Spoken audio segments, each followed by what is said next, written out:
Hello everybody.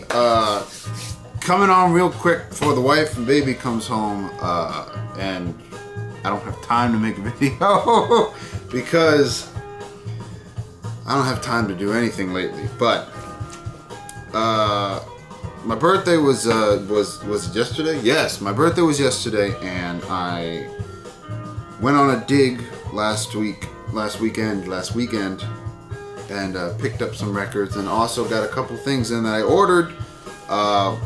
Went a little buck wild, still expecting some more things. I cashed in on my points on my credit card. So I was actually able to spend money without taking from the bank, which is always a good thing, but won't be able to do that again for a while. Before wishing Rob in Boston, Rob Paniques, happy birthday. He shares a birthday with me, and also Mr. Mark Dines, Mr. Dr. Deadwax. Woo! Couldn't think of that. Dr. Deadwax, I wrote both of you, spoke with you guys, happy birthday again. And also got to give a big thanks for some killer Bee CLT I got from Blake. He made me a shirt. Look at this. Look at how fucking awesome that is. If you guys don't know what this is, you should be ashamed. All I'm going to say, I cracked open the box for this, and my wife was looking at me like I was crazy because I was just cracking up so damn bad. But awesome. I will definitely wear it and treat it very gently, so it lasts for many years to come. Blake, I already thanked you, but thank you again. He sent a few more of these out, I know, but really honored to get that, and trust me, I will be showing it off. So on to some records, right? This first one I got to give a thanks to Van Secco Funk. Mr. Secco Funk. He had showed this on the Facebook page, and after a little research, I had to get it. Menagerie, They Shall Inherit. Awesome album. This is what we're listening to. This particular track, Leroy and the Lion, has Roy Ayers playing on it, which is pretty damn cool. But 12-inch that also came with a CD, and a 7-inch for sides C and D. This album came out last year, but you would swear it came straight out of '75. I mean, just it has that flavor, that era. It's spiritual. It's a little funky. It's like a timepiece album. It just takes you to that period. Awesome, really awesome. And you could find this relatively cheap. I think with shipping, I think I paid like $16 or $17 with shipping. So not a bad deal for, all of the above. And you guys can enjoy while I keep talking over it. Also managed to get something that's been on my want list for a while.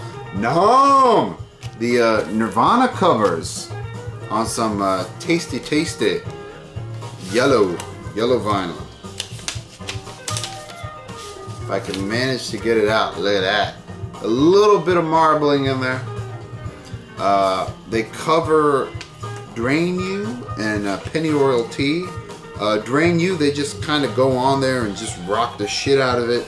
But Pennyroyal Tea, they just sort of, they changed the flavor of that whole song. And I mean, it is really damn good. It's almost like they took the majority of the drums out of it and put in this heavy organ. Absolutely beautiful what they did with Pennyroyal Tea. I mean, if you guys can come across this, pick it up. It's been sold out for a while, but I managed to find it on All That Is Heavy. They had it for like $8, I think. $8, 11 something with shipping. Very cool, and for any non-fans, a must.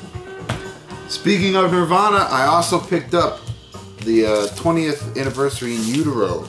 Got this in yesterday. I haven't had a chance to spin it, but I gotta admit I'm a little disappointed with the packaging. You know, for the price I paid, it should have been something extra. You know, it should have been colored vinyl, or the sleeves should have been printed with some of the original artwork from the CD. You know, I mean, I dig the pictures. They do have some unreleased pictures, which is cool. And I know the CD version has a lot more tracks than the vinyl, but they say that there's 5 unreleased tracks, but really they're just different mixes of already released tracks. So it's not like it's nothing I haven't heard so far. But again, I haven't actually been able to spin them yet, so I can't tell you about the quality of the sound. But just package-wise, a little bit of a letdown for me.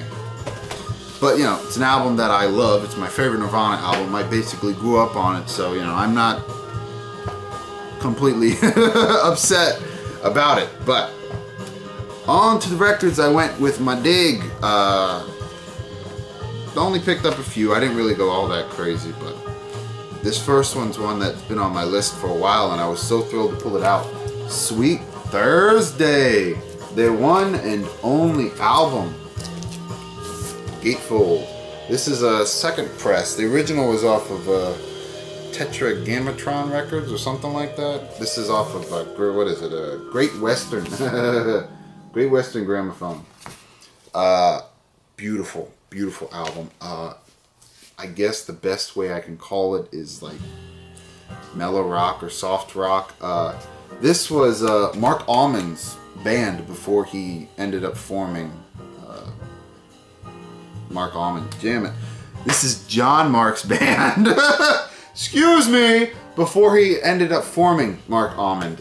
So it has those beautiful, you know, John Mark vocals and some, you know, basically his signature all over the music, but doesn't really have any of that, I guess you'd call jazzy flair from Johnny Almond. But again, beautiful album. Mark Almond fans, pick it up. Oh, this is one I've been wanting for a while. Oregon, the music from Another Present Era. Beautiful album off of Vanguard. Love that label. Love the Vanguard label. But if you don't know Oregon, I guess you'd call it folk jazz with a very, what's the term I'm looking for? Eastern feel, very Indian, spiritual, utterly beautiful. Can never go wrong. Picked up a Blue Thumb. Always need a Blue Thumb. One I've been wanting for a while. Butts Band. The first release. Gotta show the Blue Thumb. Blue Thumb. Haha. And it's a promo too. Promo copy. I don't know if you want to call it a white label promo because the label's already white to begin with, but definitely a promo stamped on it. Killer album. I mean, just total rock album. The Butts Band was pretty much half of the Doors after the Doors broke up. So, you know, can't go wrong. John Densmore and Robbie Krieger. Can't go wrong. Awesome all the way around. And the Blue Thumb that I've been wanting, so I can scratch it off my list. They only have one other record off Blue Thumb. Gotta get that one now. Defunct, self-titled. Pulled it out and I had to pick it up. Mo Kaufman, Museum Pieces. It was cheap. I haven't listened to it, so I really don't know what it is, but Mo Kaufman plays a flute, so, you know, I'm thinking it'll be some flute jazz going on. And it has Doug Riley playing on 2 tracks, which I have an album by him, which is amazing. So, you know, I picked this out, looked at Doug Riley's name, and said, yeah. So, can't tell you much more than that. Last album we got, really surprised me because it was unexpected. And that's Restoration Ruin by Keith Jarrett. Beautiful copy, beautiful promo, white label promo off of the Vortex label. The Vortex label was a subsidiary of Atlantic. White label promo. And they only did like 14 releases, I think. but they didn't do very many at all. A short-lived subsidiary label, but had some killer albums on there. I mean, they had Chick Corea's first album. They had 3 albums by Keith Jarrett. Sonny Sherrick did an album off of it. Cliff Jordan, Soul Fountain, an album I've been wanting for a while. But the Vortex label, cool little label that is pretty easy to find if you want. But I just, you know, I haven't been seeing them out on my hunt, and I haven't been, you know, digging around online for them. But eventually, I plan on collecting all of the Vortex label. But this album, enough jibber jabbing about that. This album blew me away because it's Keith Jarrett. I'm thinking it's a jazz record. No. Drop the needle on it, and what the fuck? It's a folk album. It is a pure, simple, down-to-earth folk album with Keith Jarrett singing. I was like, wait, he sings? I've never heard Keith Jarrett, you know, sing vocals before. And he's actually pretty damn good. He has a very sweet voice. And the music is just, it's real. You can feel it. Awesome. And on top of all of that, he plays everything on the album. Except for a string quartet, which plays on like 3 tracks, 2 or 3 tracks, something like that. Other than that, he plays everything on it.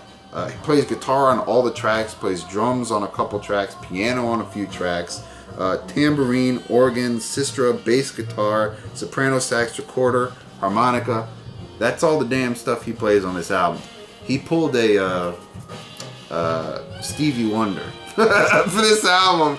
It just said, I'm going to play all the damn instruments, and I'm going to make an album I want to make, and it's damn good. But like I said, for someone like myself expecting a jazz record, it threw me for a curveball, but I was pleasantly surprised. Pleasantly surprised. So if you ever come across this, be fair warned, it's not what you'll expect, but still damn good. But those are my digs. Those are my digs. And you know, I hope you guys enjoyed. I got some more things coming in the mail I ordered. So I will actually be able to be back eventually. Happy birthday to all the VC members that share a birthday with me. And again, thank you so much, Blake. This is just awesome. Totally killer. So, hope everyone enjoyed. You know, have a great day. And until next time.